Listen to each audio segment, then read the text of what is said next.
What's good, everybody? It's Big Game James, man. I'm back in the building, and just some quick thoughts. Be in and out right quick. Of last night, I slept on it. I did a show last night. You know how you be overreacting, and you know how you just be on emotions. I was very calm yesterday. I was emotional 2 weeks ago when we got smacked by them Cardinals, and I had every right to be. This game, I said Cowboys would win it. Maybe I was just trying to talk myself in that victory. I know we could beat them. I know we could have beat that team. But we just don't seem to be able to put it together. And I'm just going to rehash my thoughts on this after sleeping on it. I ain't changing from it. Um, People were blaming Dan Quinn. Everybody talking about McCarthy and Dak. When we going to talk about this defense and Dan Quinn? I'm going to tell you right now. Dan Quinn, I don't have no problems with Quinn. Okay? You guys that are playing on the defense need to step up. J-Ron Curse got to be better. He ain't been playing good this year. He looks slow. He ain't been playing good this year. He looks slow. I mean, he had like 2 penalties in that game, and he had a critical offside penalties when they got him off on the 3 and out. He had a critical offside penalties. Donovan Wilson has not played good since he's been back.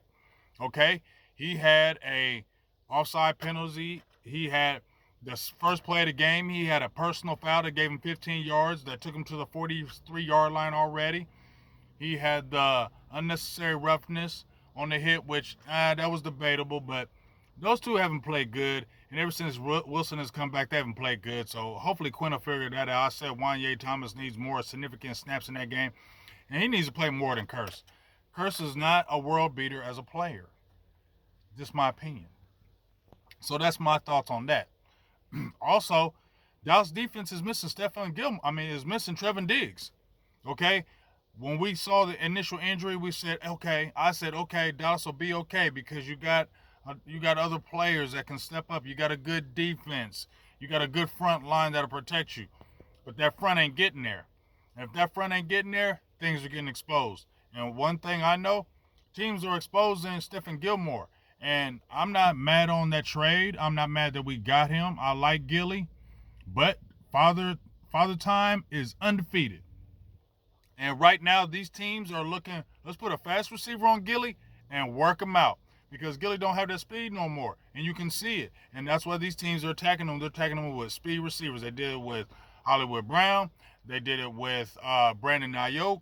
They got speed. They're going to attack Gilmore. And you're going to see his shortcomings. And if that safety play is not where you want it to be, and that line is not getting there, it's going to be problems. So that's just my quick thoughts on that. So, but I've seen this defense shut down teams. I've seen this defense keep Dallas Cowboys in the game against top-level teams. I've seen him do that. So, to me, Dan Quinn gets more of a pass than Mike McCarthy and Dak Prescott in this offense because I've seen this defense stop top-level offenses, keep Dallas in the game. But the problem is Cowboys don't score, and that is the problem. So, the Niners defense held you to 6 yards in the first quarter, held them without a first down in the first 17 minutes of the game. Now, Dallas's defense made, after they jumped out that 7-point lead and they took it right down the field and scored, Dallas's defense held them for 3 more possessions and got a turnover. After our turnover, we got a turnover right back. We had 3 and out. Dak overthrew Schoonmaker on that first couple passes of the game. Oh, he was open. You overthrew him. Then he went deep again for Gallup. Gallup was not open. So that's not like they haven't tried to go downfield, but maybe the concepts are not good. But too many times I think Dak checks down. Too many times I think once Dak feels the pressure, he automatically checks down to the middle pass or a short 2-yard, 3-yard gain. I've seen that Dak his whole career. He's done that. So here's the thing. You aren't going to win games when you can't score points. And the problem is, in my opinion, Mike McCarthy, they're saying, like I said, before he got pushed out of Green Bay, they said his offenses were predictable, they were old, they were stale. And the reason why you probably won games is because you had an elite quarterback. And that elite quarterback masked deficiencies. When you got an elite quarterback, right? He can just do things that you can mask. You can throw a regular kind of offense if you got an elite coordinator. But if you don't have an elite quarterback, which Dak is not elite, he's a good quarterback. He's a good quarterback. I ain't gonna say he's very good. He's a good quarterback. But he's not elite. So if you don't have that elite guy, you gotta really be in that playbook. You gotta really be in that playbook to help your quarterback out. But here's the thing. You had Linehan here. They said he was predictable. Oh, Linehan's offense, wah, woo, to woo. It's not helping Dak. You brought Kellen Moore over here. Oh, Kellen Moore this. Because I didn't bash Kellen Moore. I didn't like Linehan, but I didn't bash Kellen Moore like everybody else did. I just said that divorce needed to happen because it just seems like it's not going to work, and there's a lot of friction. But I didn't bash Kellen Moore. If y'all watch my shows, I didn't kill Kellen Moore all like that. But you got to get rid of Kellen Moore now. Now Mike McCarthy's here, and guess what? Same problems. Same problems. I'm sorry. I said it. This looks like a long, methodical offense. We always are going like 10, 9, 11 play drives just to get a field goal. We don't score touchdowns. Kellen Moore was better in the red zone than Mike McCarthy. Mike McCarthy is conservative. He's kind of scary. People say, well, he might be scary because of Dak. You don't trust him. I don't know if it's all that. I just know that you've already had that label, and it's showing its ugly head again. I already made a post about Tony Pollard. His yards after contact is worse in his career right now. I said he's losing. I don't think he has the burst.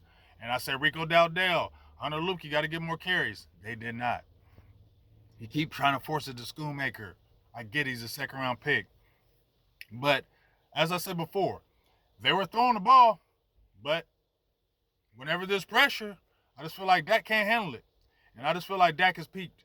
And I just feel like you can fire a coach and get another coordinator, and it's still going to be the same thing. I just feel like he's not going to take us to that next level unless everything is perfect. We have to have a lead. And I'm going to get the stat on him. Dak Prescott and Dallas Cowboys against winning teams, if they score first, do we come back and beat them? Because honestly, my first thought was, if we get down to this team, we're not going to beat them because we don't come back. I just feel like Dak can't throw us back in the game. I'm not bashing Dak. I just don't believe it. I've seen too many times where it hasn't happened. I've seen that defense stop people, so I can still say that defense can be elite because I've seen that defense stop people and keep us in the game. But I ain't seen Dak Prescott take that next level against these top teams when it matters the most and make the big throws, like a big deep pass. Okay, that T.Y. Hilton. He can make them here and there, but he can't consistently make them, and that's the problem. These teams don't fear Dak Prescott, y'all. That's just in my opinion. These teams don't fear him. They play him like they don't fear him, and they play him like you can't beat us. We can beat you. And I feel like that's what these teams do. Also, Jerry Jones, you might got a curse on the team. In 2018, I said we were never going back to the Super Bowl after we lost to the Tennessee Titans. I'm going to pull up that video because somebody tried to call me out and said, oh, you say this afterward. Yeah, I said it in that video. But I keep on trying to run away from it because I'm like, maybe that's just me with curses. Maybe that's just me. But you must be paying for your sins of, number one, what you did under the table. Number two, not letting Jimmy Johnson, you still letting that stupid-ass beef. And it may just be following you. It may just be like, you ain't getting no more Super Bowls. You got what you got, and now no matter how talented you are, you just ain't going no more because you just did dumb things. I don't know if it's that, and y'all can call me stupid for thinking that. It might be not at all, but I still have an inkling it is. But the fact of the matter is, before I close in this quick video, is the offense is why we don't win. Okay? It ain't the defense, y'all. Yes, players got to get better, but they can get better. And they've shown they have been better.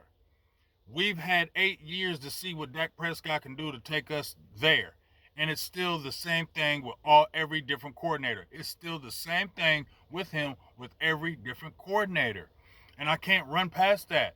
And I can't run past that when we get in these big games, when it matters the most, we don't win them. And if we get down, we don't come back.